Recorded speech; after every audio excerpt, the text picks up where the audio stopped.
Alright, you guys, today I'm going to be showing you on how to take an old document, usually between 1997 to 2003. There was just old extension DOC, and now it's docx, which is the latest Word document. So you can see these two documents here you can see they're kind of have like that old icon compared to this one. These are actually in the old format. So if you see that icon, most of the time it's going to be because that's the DOC 1997 to 2003 Word document. So that's from like old versions of Word.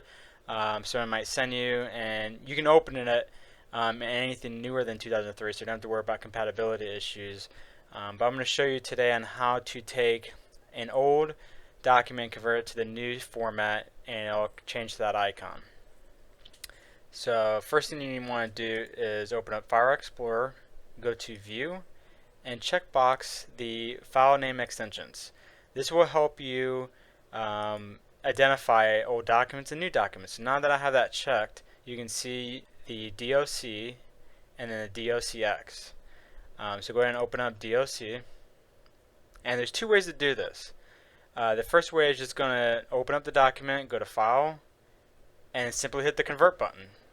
What this will do is convert that document and convert it to the latest version and actually replace it. So it's going to delete the old version, and that's what this warning message is telling you. So hit OK. And you can see, and then we're going to hit Close Out, hit Save.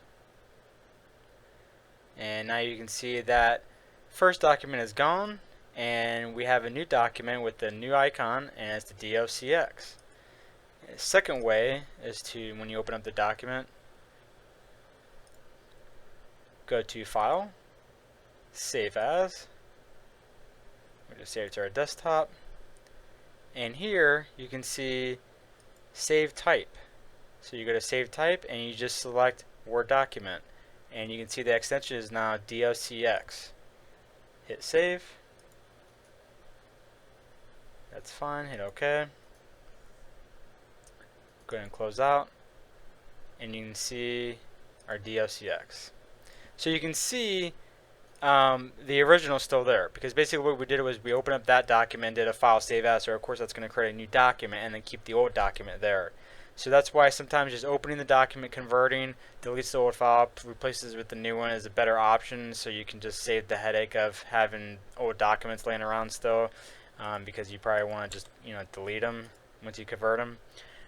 But that's it. It's very simple.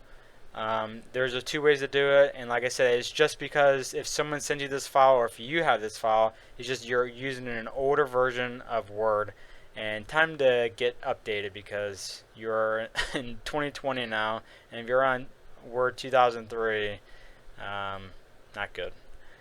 So go ahead and update, and that's it.